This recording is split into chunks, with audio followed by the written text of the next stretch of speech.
things in which you'd be able to. You are. Yeah, many things. Okay, thank you, Marisa. All right, good evening, everyone. This is the April 27th meeting of MCB5 Transportation Committee. I'm Kiran Patel, Vice Chair. We do have quorum. We have one item on the agenda. That item, if it gets voted on at this meeting, will appear at full board for CB5. That meeting will be on Thursday, May 14th. Our one sole agenda item today is a discussion on proposed microhub locations for MCB5. Thanks again to Tiffany, who's put together a presentation for DOT. DOT is also in attendance. Before we get into any of that, is there any new business anyone would like to bring up? You want to go around names? I can. I already took attendance. Oh, okay. I just tried to keep a script. Yeah. So, go ahead. Just a question. So I raised something at a previous meeting Yeah. about the FM swap. Yes. David was gonna reach out, or maybe you reached out to MTA. Did we ever hear anything back? Yes, so they are in the process of reassessing, and we'll come back with something soon. Thanks. I think they've heard a lot from Roosevelt Island residents. There you go. The swap seems to really have affected them, so, I let them know they were also hearing from, Midtown West residents. So they'll let us know. Cool. Thank you, Joe. Anybody else? New business? Christopher? You good? I had lots of things I wanted to complain about, actually. That car-free Earth Day, all the cars were routed past my house. So as much as I love car-free Earth Day, I didn't get to enjoy it in the least. I was woken up constantly by motion cons. I think I have other things to complain about, but if I think about them, I'll come back to it. Thank you for asking. And you have one, raised hand. Okay, New business. thank you. Hey, Charles Nye. All right, how do we do this? Hey, Charles, can you unmute?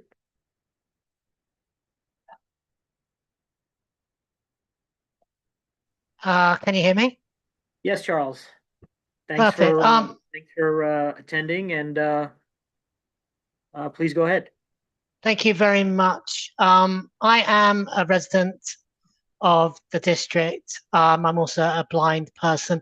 I'd like to bring something to the attention of the committee that basically in 2020, a federal court ruled in American Council of the Blind v. City of New York that basically they need, there's not enough audio pedestrian signals in the city, and that actually at that time there was only 3 to 4% of pedestrian signals that had audio capability. In 2021, that same court made a mandated civil rights requirement under the ADA and mandated the city to make pedestrian signals audible, to have 9,000 of them audible by 10 years, and then in 15 years to have the whole city have audible pedestrian signals. I would like to know if the committee could please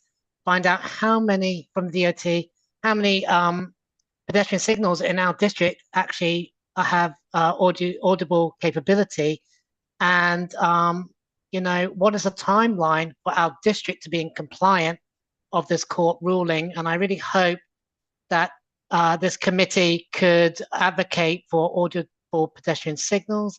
And I know one member in the Housing and Zoning Committee already showed support for accessibility, for an accessible elevator for his family members. So maybe he could also champion, this push to have audible pedestrian signals to be made available and to be one of the priorities for this committee. Thank you very much. Thank you, Charles.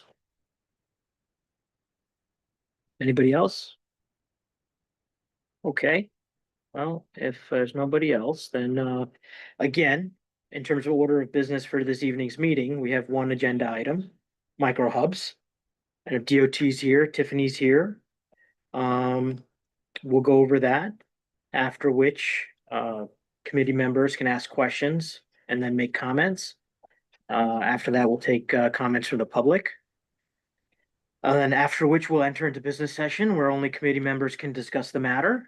And then finally, if appropriate, we'll craft a motion and if it requires a resolution, we'll take a vote on it and we'll adjourn. So that's what I have. So I know Tiffany has a presentation. My understanding is DOT. Hi, Colleen. Hi, Karen. Hi, Hi, Colleen. hi, committee members. How are you? Tiffany, nice to see you again. You We too. we do have a presentation that we would like to share with the committee first. My colleagues Huma and Catherine are joining me this evening, so they're going to be delivering the presentation, and then we can take questions afterwards. Okay? Great. Thanks. Thank you. Perfect. And Karen, my presentation was the same one from last time. I did a little bit of updates just because we had another comment from the public. But other than that, it was just a review of what I already presented at the last meeting. So it's good to go ahead with Colleen's team to see what they have to say today. Okay. Thanks, Tiffany. Yeah, thank you. And just to add some framing, hi everyone. Huma Hussein, I'm the director of our Freight Mobility Unit and oversee our microhubs pilot. We prepared just a summary of what we found from the first year of the pilot. So it was installed back in April 2025, and we have some data from our partners and observations we've made. So we just wanted to summarize that for you all as you're thinking about microhubs in your district. We thought it'd be helpful. If you have suggestions, we're also happy to hear that. It sounds like, Tiffany, maybe you'd prepared slides that offer some thoughts from your district. So we're happy to hear that afterwards as well. And Catherine is going to take it away. So I'll let you start, Catherine. All right, let me go ahead and share my screen. Let's see. Hopefully, let's see. Can you see my screen okay, everybody? Oh, and can you hear me okay? Yes, to both. All right, wonderful. Okay, so as Huma said, we've been working on this pilot for a year, and it's exciting to kind of see some preliminary information.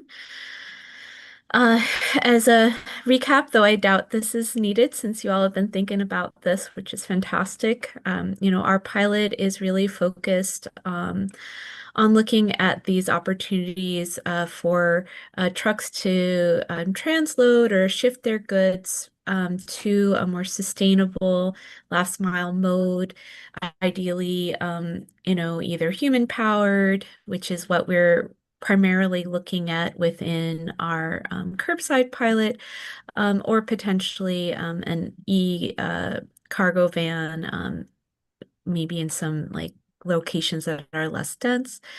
And then just noting that there are a number of other kinds of microhubs that are in operation in the city that fall outside of the pilot. And we might see some of these as part of Blue Highways or connected to the commercial cargo bike program. And they're often operating on private land. And so that's why we're not studying those.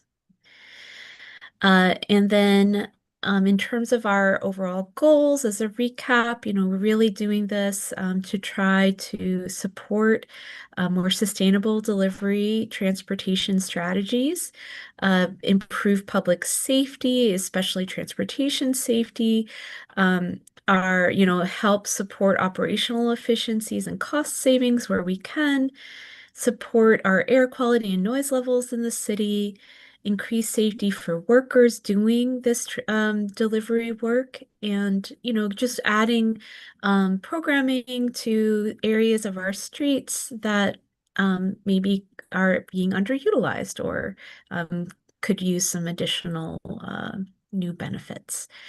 And so we launched on Earth Day last year. And we started with 3 sites on the Upper West Side. This was part of our Smart Curbs program. We were able to get these sites operational. These are some pictures of what they look like. So you can see kind of a painted area where the transloading can occur outside of the right of way. And then a designate a sign and a designated parking space for the truck that would be transloading at this point. And then, as you can see also in the lower picture, we did include some daylighting elements to two of the intersections that were part of this initial first phase of the pilot. And we were looking at mainly truck to cargo bike and truck to walkers with hand carts. So our truck to cargo bike site was operated by Net Zero Logistics. Unfortunately, they were only able to operate for 3 months, and then due to a lot of external economic factors, had to drop out, which was unfortunate. But we did get the initial 3 months of data, and we found that they were operating 7 days a week, mainly during daytime hours. There was roughly like over 100 packages being delivered by the cargo bikes daily.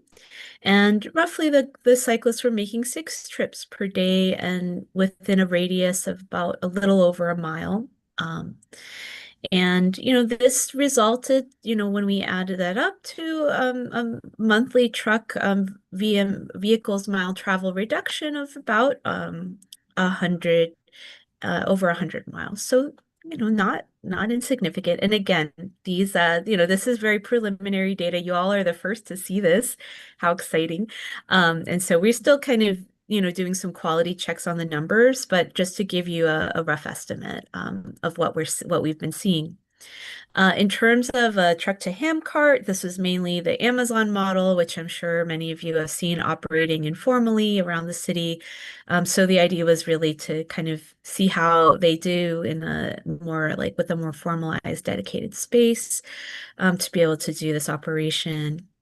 They ended up taking over the 2 other sites that were with the 2 companies that weren't able to take them on, and so we were able to get much more data from them, again, similarly to the cargo bikes, operating 7 days a week, primarily during daytime hours, and averaging about 860 packages per day that were being delivered out of these sites.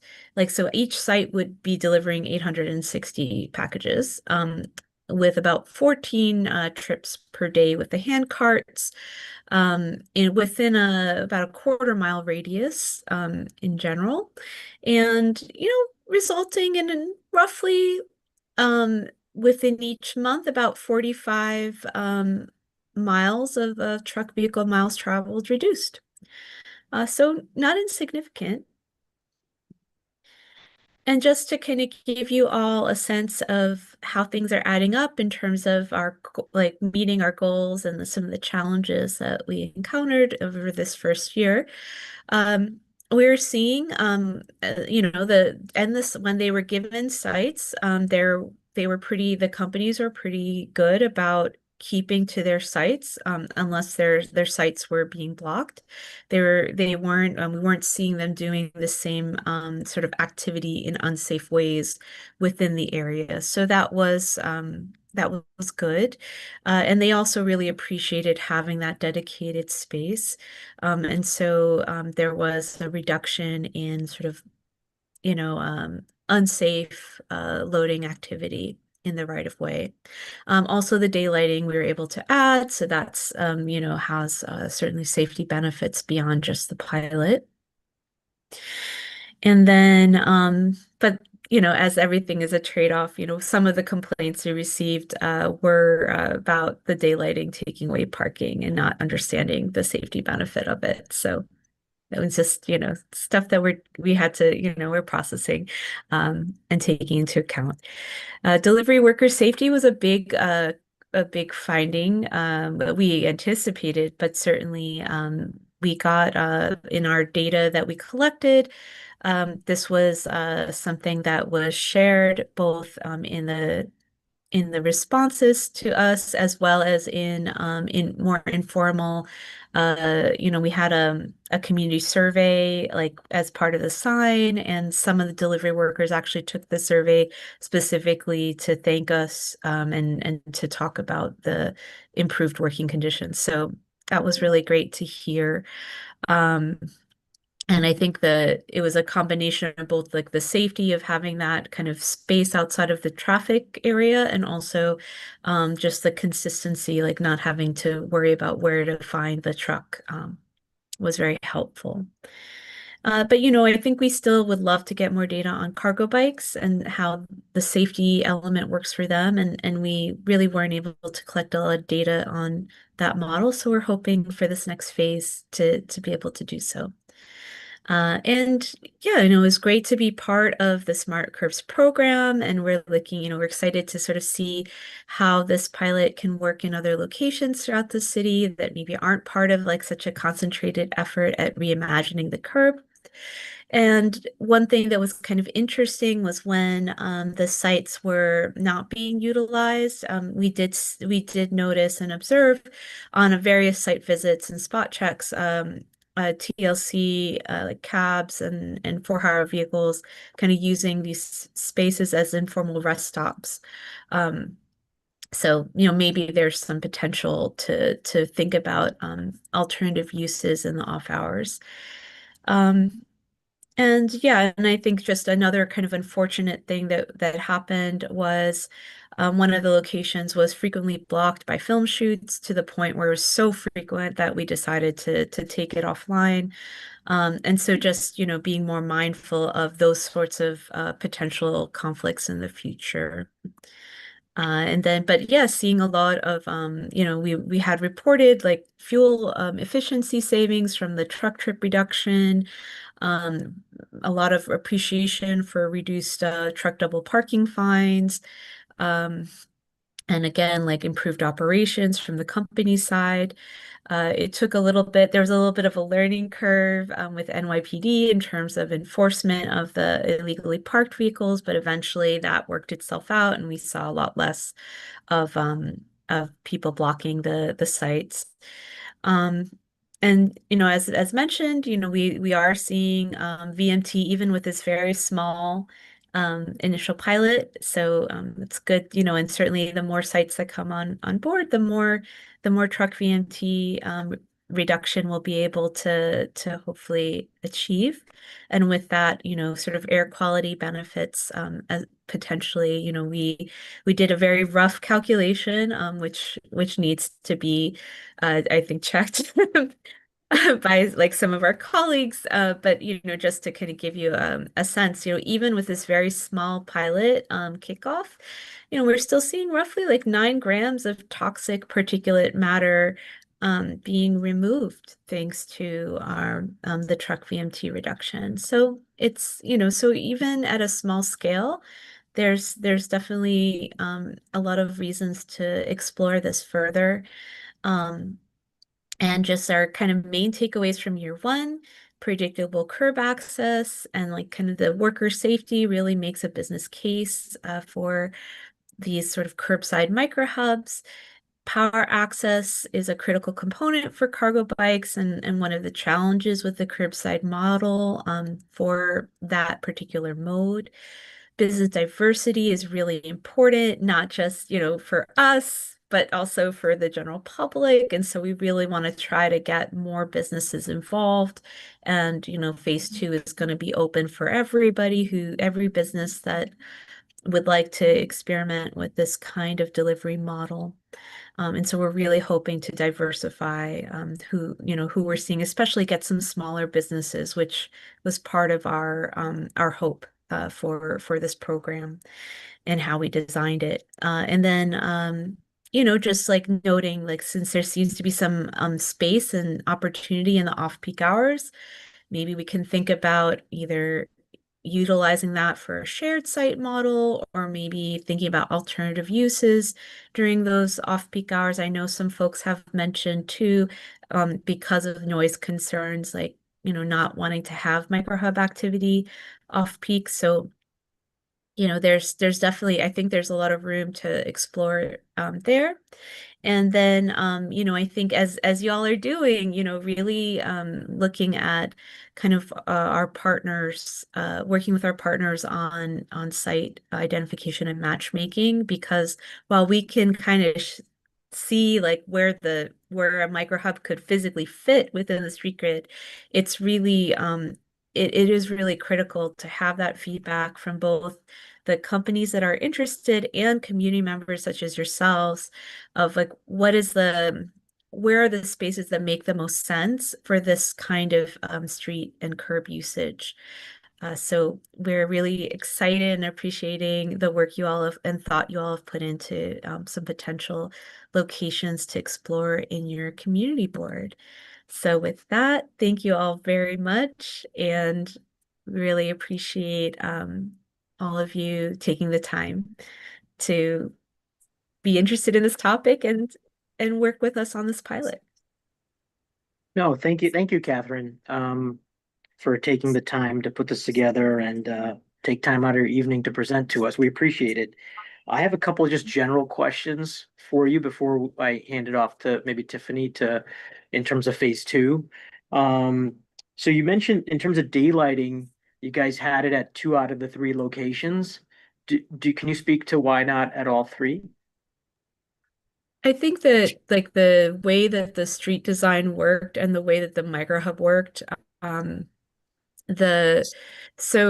it didn't, the one of them like didn't quite make sense. I think there already were some safety elements at that intersection as well. So like it was kind of duplicative, if I remember right.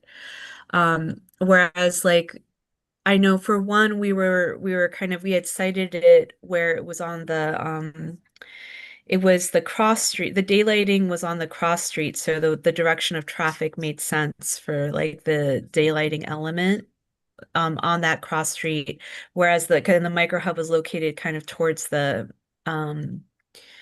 at the intersection because it was a one-way, like kind of on the like it wasn't at the front of the intersection. It was kind of on the at the at the back half. I don't know if I'm making any sense. No, no. But basically like There it's were just like physical elements that couldn't Yeah. allow for it on Thank one of you. them. But otherwise, yeah, we'll always consider it if it makes sense, which we are doing for a couple that are coming along this year. Oh, we appreciate that. For the 2 sites that you did daylight, did you use plastic delineators to you use the paint color like beige and the delineators to demarcate that? And a granite block as well. Yes. And a granite block, because I was gonna ask if you guys noticed anyone trying to park in that space regardless, but you had a granite block. The granite block was important. Yeah, in fact, before the granite block was installed, I did see cars kind of using that space and just like cutting through. So once the granite block was installed, that stopped. Cool. So those are pretty critical. Yeah. And in terms of net zero logistics, it seems like you guys made some great strides, truck to cargo bike, but it was a short-lived life. Is there any plans or for another provider or so forth? Yeah, and Net Zero, I think, is ready to talk again. They just had some issues last year, so I think we'll have an opportunity to test with them again. And we certainly like want to explore any other cargo bike operators that are interested. We are releasing an application publicly in a month, so then we'll see what kind of interest we get after we release that. Yeah. Thank you. Before I loop Tiffany in, does anyone in the room have a question? Go ahead, Sue. Really common, so I'll wait till Tiffany's time. Okay. Go ahead, Charles. Yeah, I understand it's not necessarily the easiest to compare the 2 pilot models because their implementation was so different. You know, one was a year-long run by Amazon and the other was 3 months run by a company that had to end early. But I'm wondering still if you can speak to the differences in the results of these 2 different models and why you think there might be such a difference. I'm seeing from your slides, the handcart pilot handled a lot more packages per day than the cargo bike pilot did, but the cargo bikes reduced truck VMT a lot more than the handcarts, which to me is an unexpected kind of inverse result. So I'm wondering if you have an idea of why that is. I think like a part of it is that the cargo bikes could travel farther, so they could handle a wider geography. And so while they weren't as efficient in delivering package numbers, they were covering a broader geography of the city with their deliveries. And so in that sense, that was like a really nice benefit for them. So Yeah, if that I can add, because vehicle miles traveled is calculated by mileage, the cargo bikes are just simply traveling further. So they're replacing more miles of trucks that would have otherwise been traveling that distance. Whereas hand carts may just be serving, the 1 block radius around it, and they just have a higher density that they're serving. So larger number of packages, but shorter distance. That makes a lot of sense. Thank you. Good question. You may have said this earlier, and I guess, where were the 3 locations and specifically, which one of them was the film shoot conflict location? Amsterdam and 73rd is the Yeah. film shoot location, but right by the Apple Bank. Yeah. Yep. And The Beacon Theater, I think, is the theater. mhm. And what were the other 2 locations? It was Amsterdam and 85th, and then Broadway at 77th. Sure. I was wondering, and it's a weird question, I know, but is there room in the way this pilot system works for the opposite direction, like taking sanitation wise, like taking things away so that we don't have as many garbage trucks move through an area? I think that would be the better type of truck to get rid of. I think that Huma, if you want to go about, my sense is that this is like DSNY is maybe not ready for that conversation, or maybe we need to bring them in. Yeah, it certainly would be not our but I purview. mean, yeah, but it's a great, I do think it's a good idea to explore in the future, especially once after the pilot, if we can get some good metrics, maybe can make a case. Thank you. Anybody else? Does Tiffany want to go? Otherwise, I have comments. Oh, Why don't you- I'm waiting. Yeah, go ahead, Tiffany. Okay, so just for the rest of DOT, I've talked to Colleen, but just to kind of reiterate with the committee and the public on the call and DOT. So this was brought to us a year and a half ago now. So we've had most of this information except for thank you that we have the metrics. Wonderful that we are the first ones to get them, because I know a lot of people have been wondering about those. So we've been actively working on this for a pretty long time, and then a little over 6 months ago, tried to outreach. We have public comment on our website. We posted. It's in our newsletter. I've talked to every single partnership and bid just to get everybody on board.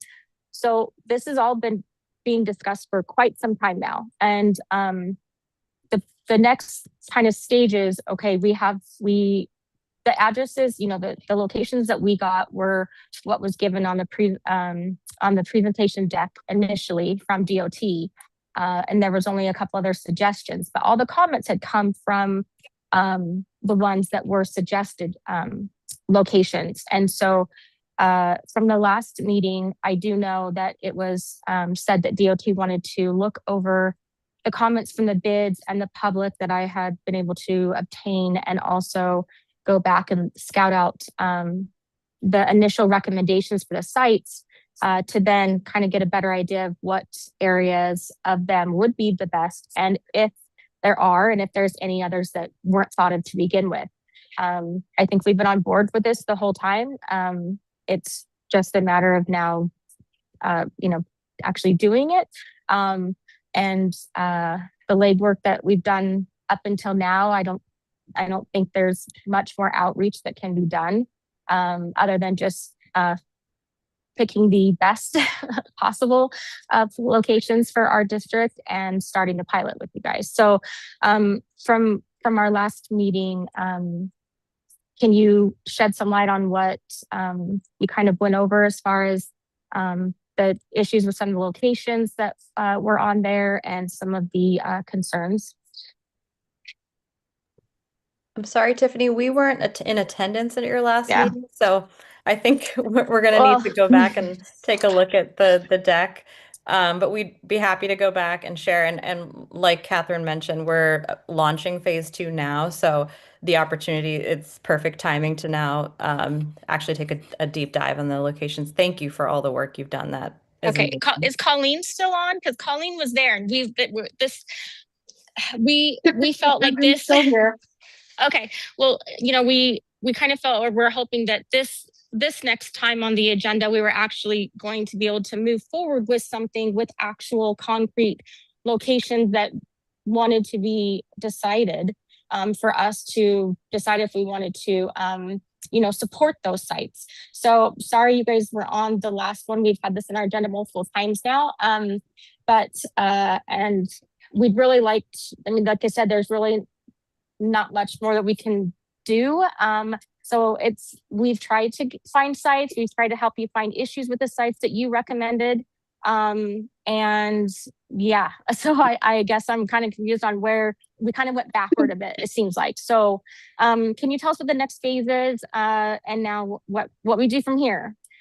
So Tiffany, I mean, apologies because you gave a really good presentation, a great presentation, and there were some locations that were identified. We would have to, visit those locations and do our analysis to determine whether they're feasible or not, and they can accommodate, the program that we are, putting forth.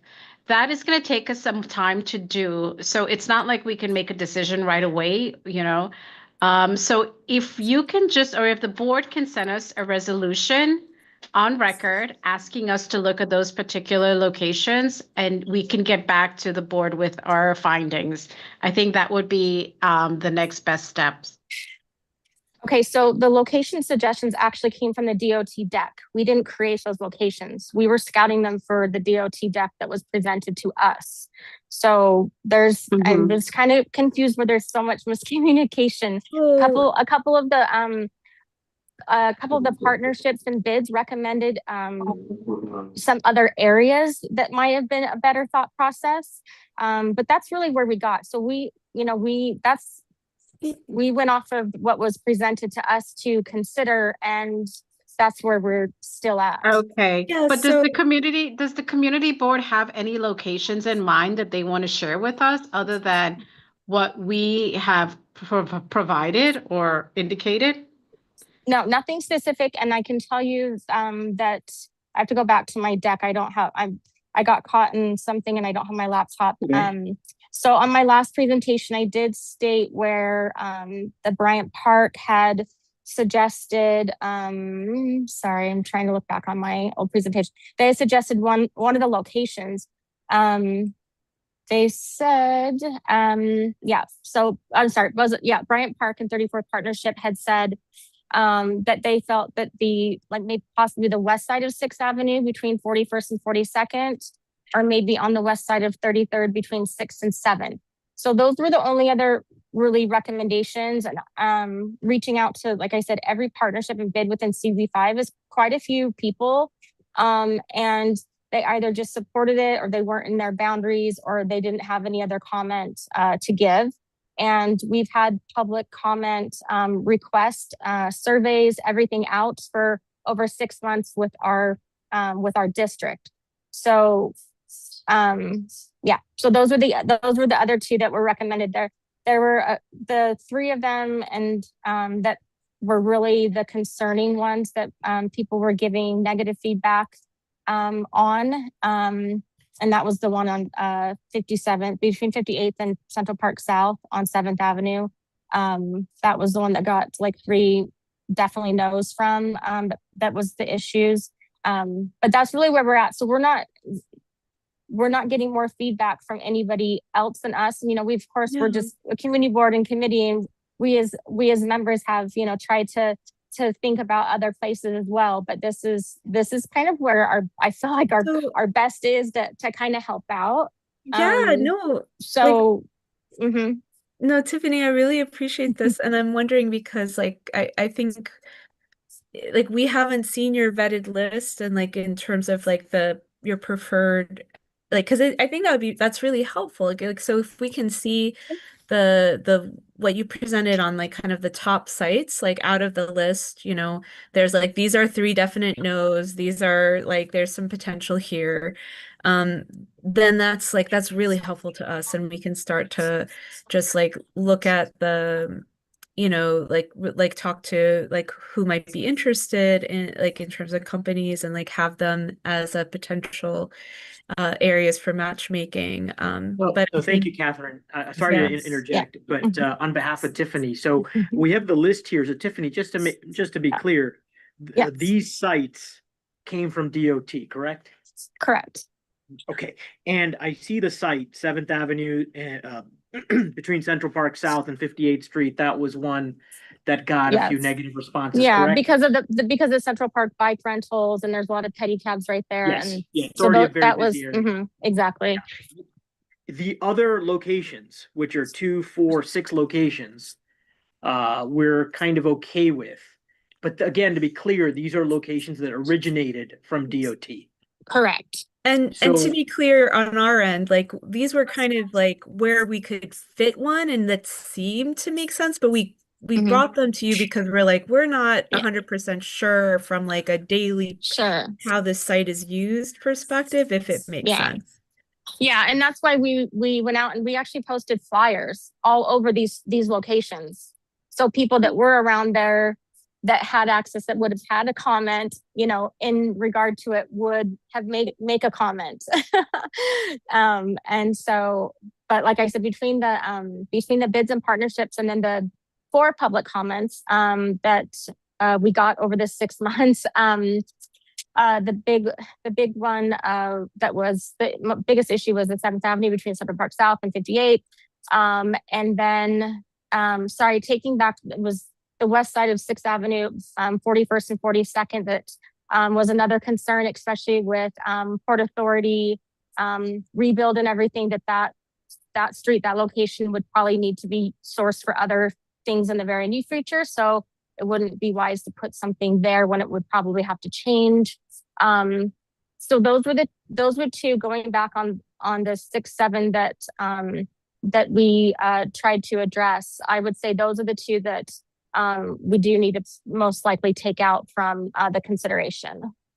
So that areas. still leaves 4 locations, again, that came from DOT, and we recognize that this is a pilot program, so there's an element of trial and error. So you would like us to send you a resolution recommending those 4 locations that originated from you. Is that what we understand? Well, Karen, given that we recommended those locations, it's not necessary for you to send a resolution. Why don't we take a look at those locations and determine if they're feasible or not, and we'll get back to the board. Can I read out the locations just so we're all on the same? Sure. Can I speak? Yeah, and Karan, I'd like to read. Can I say something? Go ahead.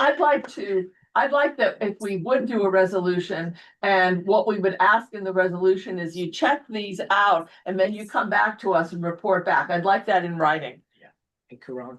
That's fine. That's fine if that's the preference of the community board. That's not an issue. Yeah, I think we should do a reso for you. Tiffany, thanks so much for the work on this. And I think in that reso, we should look at what you've already done in terms of the recommended locations from DOT with the comments we've gotten and where we haven't gotten comments, and do as you guys have suggested. But a couple more comments here. This was a really important pilot to undertake, and we recognize it's a pilot, so trial and error. And thank you for collecting more data. I think that's going to be very important to us. But just a couple of concerns. I think daylighting remains very, very important. And if that can be, if you can maintain that consciousness throughout. And also, you know, the cargo bikes, like almost all the bikes in town now are really motorized vehicles, and they tend to go the wrong way on one-way streets. They ride on the sidewalks, they go fast, they go through lights, all of that.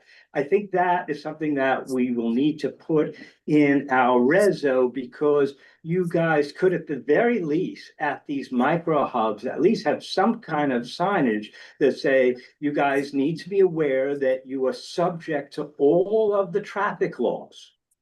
Thank you, Karen. I just wanted to say, Go ahead, Nancy. I'm also concerned at the actual width of some of the cargo bikes.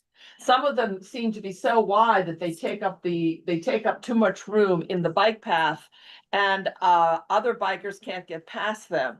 So I think that's really important. And the other reason I think we need to have a resolution is because then all of the community members, the bids, can take a look and come back to us with their comments. But we need something in writing so that everyone, including our electeds, can review what we have in mind, what we're proposing. Okay. Go ahead, Mandy. So I appreciate some clarity around the timeline for the location, feasibility determination, the selection, and the phase 2 of the program. Yeah, I can jump in here.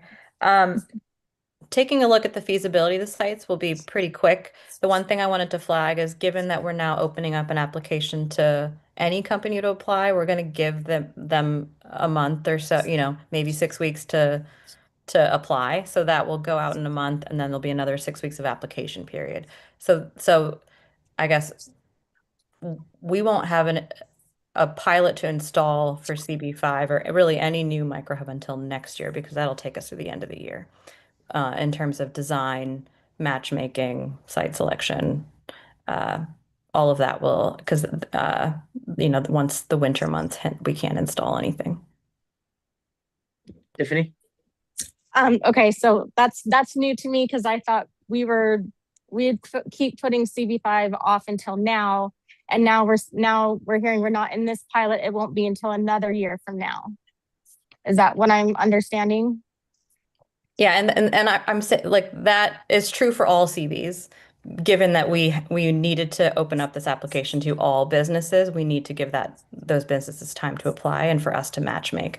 So it's not just CB5. It really is just like the nature of this process and wanting to make sure it's equitable and open to all businesses.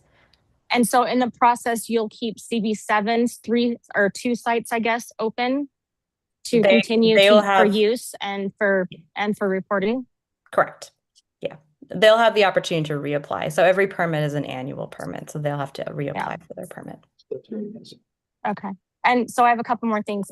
So I've been meeting with the other community boards in our area. So CB7, CB6, CB4, and then us to really get on the same page with this pilot and make sure that we're all, in consensus of what we need to be looking for our districts and for our public with the microhub. So I just wanted you guys to know that we actually have been meeting like pretty often. And some of the questions that came up in some of those Zooms was one big thing was with the bikes. They need to be charged. So where's the charging stations for the bikes going to be? Because that's going to be an additional space perhaps somewhere.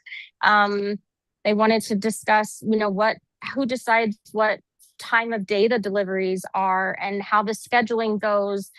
And if the thought is that these could be in the off peaks, so then there's not so many other trucks also double parking to do deliveries. So there's quite a few questions that came up between us 4 community boards meeting about this, and I'm happy to send those to you guys just so you can kind of get back to us and look at those things as well. But I do think some of those questions are also important for us to understand before writing the resolution, which we're ready to write a resolution. We've had this on our agenda for quite some time. So I think we are ready, but we just need a little bit more clarity or at least to know that those things are being considered as well. Christopher, do you have something? I mean, if there's a year until this pilot program happens, and you already said you don't want a resolution, but you know, who knows what we will do, but if we are supposed to write a resolution about this, what would the people who are on the call with us now, what would they want from us? You know, do they want anything else in specific? Since it could potentially be included in a resolution, like this is the time to ask, like, what can we put there to help you as much as we can? I think that's meant for DOT. Yeah, for That's for the meant, DOT. just to too. clarify, Yeah, that's meant for well, DOT, since it's already a year out. And there's more uncertainty than maybe we were aware of. And we've done a lot of homework.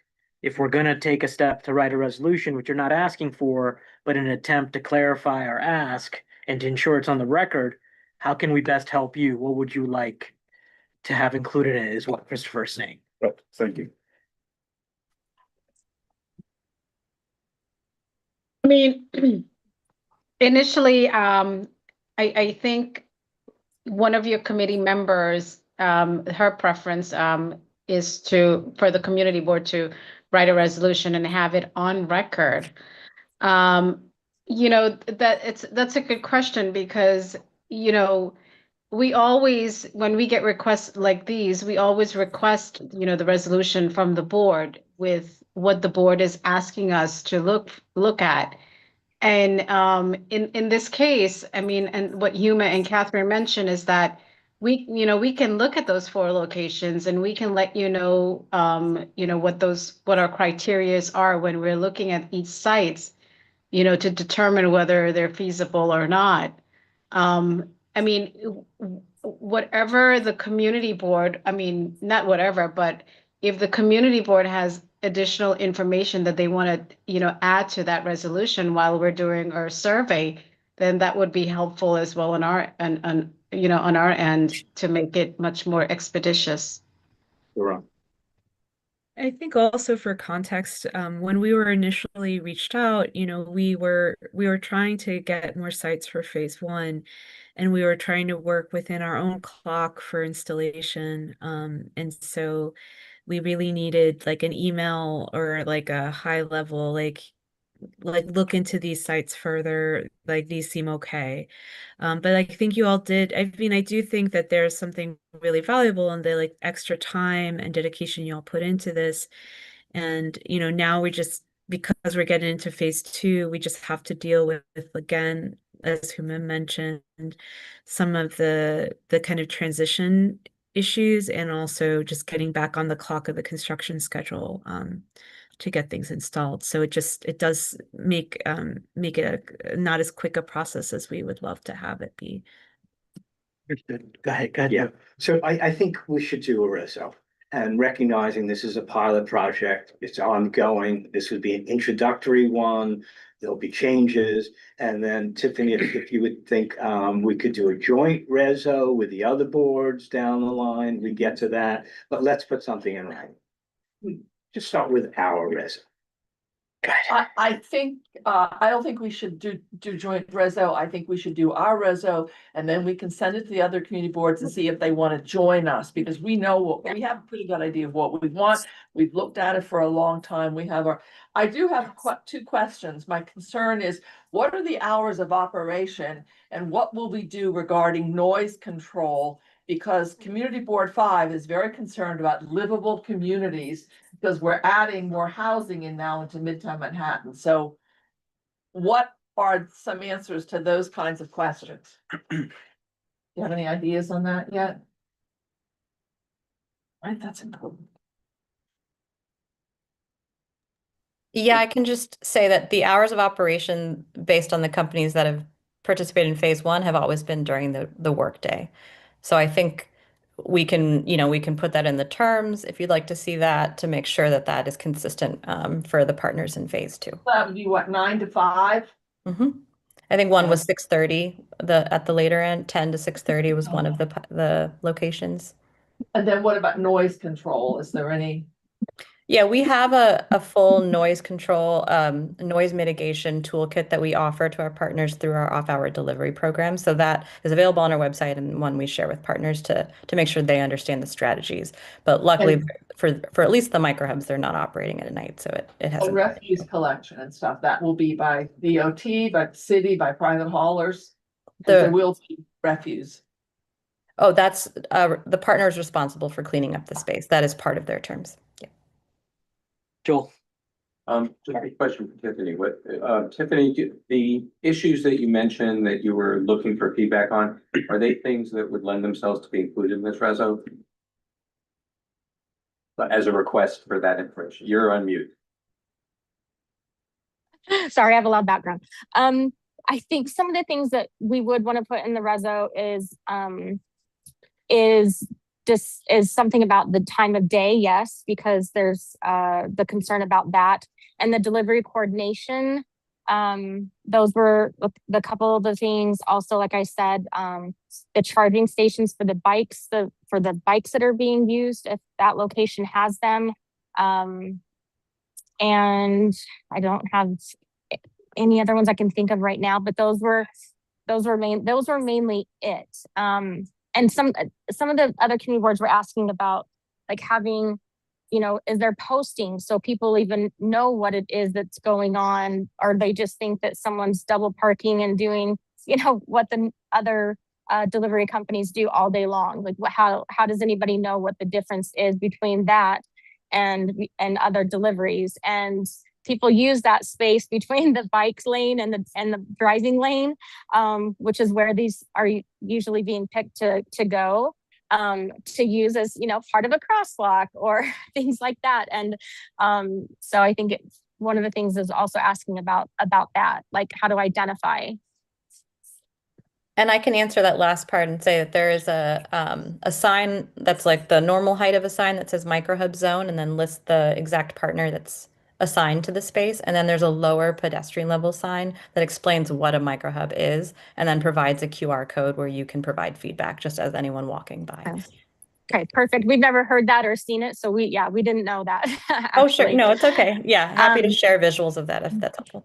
Okay. And I agree that we do our own resolution because every district has different needs. And, with speaking to the other community boards, we have similar needs, but then we also have different needs. And so they know I've been kind of doing a lot of the work for this this item. And I think that they would like to take our lead from it. And so, yeah. I was wondering if you could share some of the findings from the hubs that were not successful, the ones that had to be cut to 3 months, explanations around why that was the case, and how you're going to ensure you're going to be selecting partners that are going to be successful in the next phase. I mean, unfortunately, that was it was like it was a broader economic issue. Like the tariffs had happened, they affected the recipient of the deliveries, and it just created economic sense for that company to scale back. And there are a lot of factors that we can't predict, like larger geopolitical factors that are going to influence our economy and how goods are delivered. And especially for smaller companies, I mean, that is a challenge with the smaller companies that don't have the ability to handle economic shocks to the system like a larger company. And that's part of why I think Amazon ended up being the company that took over the 3 sites, was because they could handle some of the economic uncertainty of this moment. But I do think, it's a good question, in terms of like, are there things that we might be able to do to help these smaller companies that where participating in a pilot might be more difficult for them? And I'm glad that at least that one company is interested in trying to try this again. So that's feels good to hear. And I think it's interesting. I think the 2 companies have very different distribution models with the modes of delivery and also the geographic distances. So I'm just curious if like the number of deliveries being much less per day had translated somehow to the economic impacts and revenue they were able to generate with the microhub strategy. So just any further analysis around the business model of these companies and their utilization of the microhubs and how that maybe something to explore as a part of the phase 2 selection process. And any ways that we could support smaller businesses for participation. Yeah, that's really good feedback and something we'll definitely continue to look into, especially as we grow the diversity of the types of companies and can sort of compare between models. Anybody else?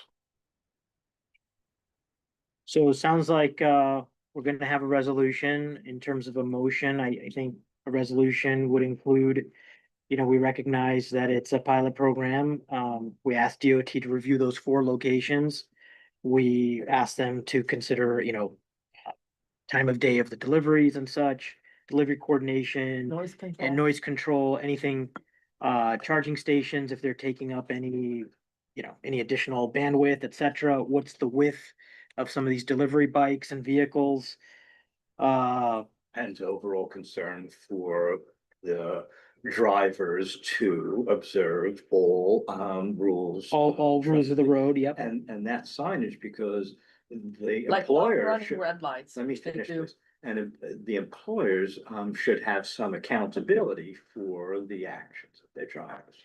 Agreed, and then Mandy brought up, you know, how we go about selecting the partners to ensure they're, you know, involved for the long haul, despite the annual renewal. I would just like to see it.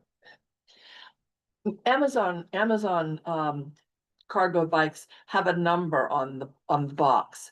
I Okay, think every cargo bike should have a number, the name of the company and a number on it, so that if there is a scofflaw, they can be reported. That would be not having license plates, but they could just print a number on that cargo bike body somehow. Just to note that that is required as part of the commercial cycling laws, that they have an identification number on every cyclist.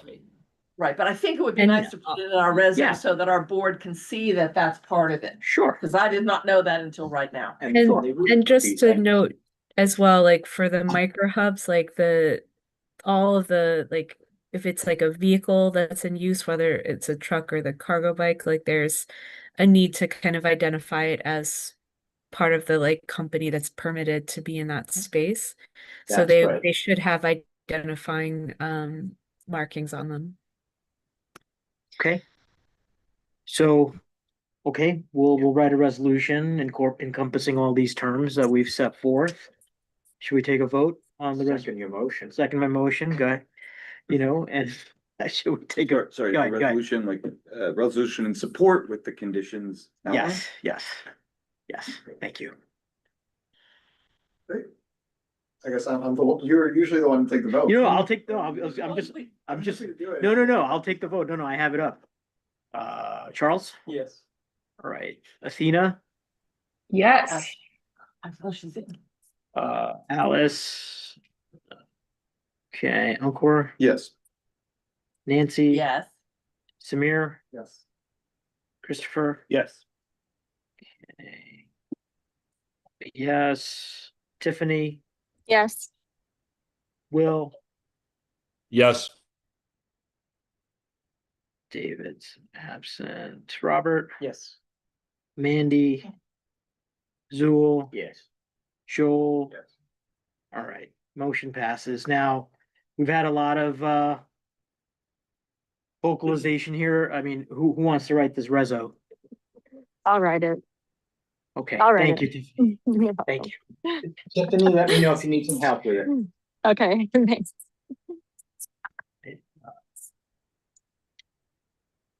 So that's all I have. I don't see Motion anybody, I don't see anyone from the public. So motion to adjourn? Yeah. All right. There's one hand raised. Oh, there is? But maybe I we just- should excuse DOT. Oh, I just checked. Okay. Yeah. Yeah, let's excuse DOT and then we'll go Thank to you. We'll go to Charles. Thank you. Thank you, DOT. Thank you, Colleen. Bye, thank you. Huma. Thank you so Thank you, much. Thank you all Catherine. so And much. thank you, Tiffany. Really appreciate it. Thank you. All right, Charles, can you hear me?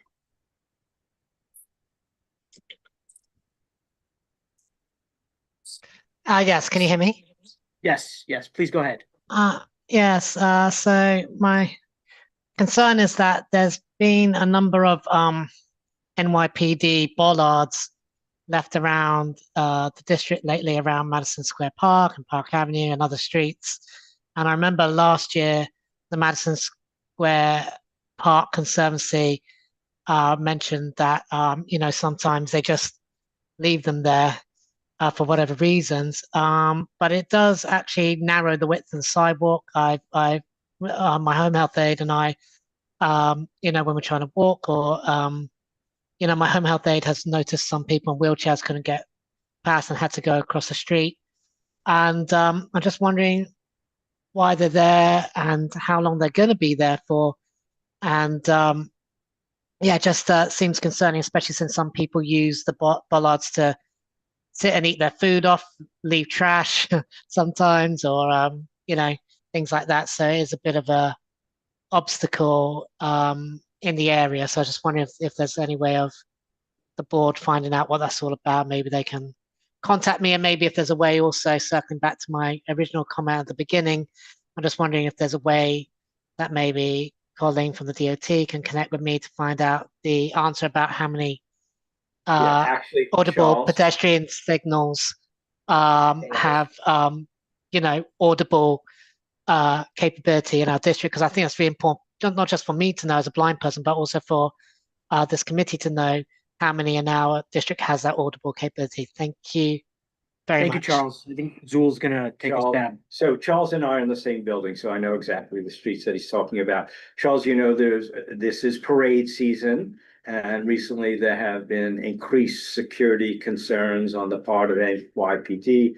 That's why bollards are up, because so many of the parades are coming up or down Madison Avenue.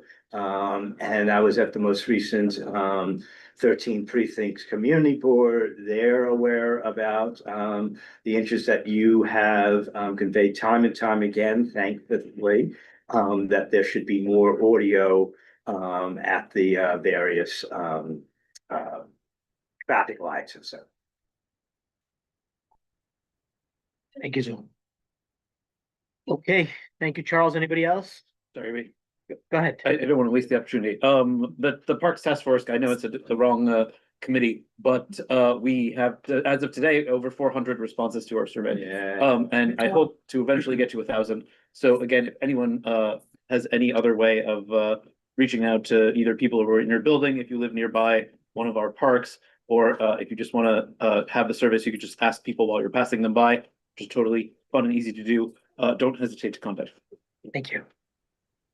Okay, meeting's adjourned. Thank you. Bye, everyone.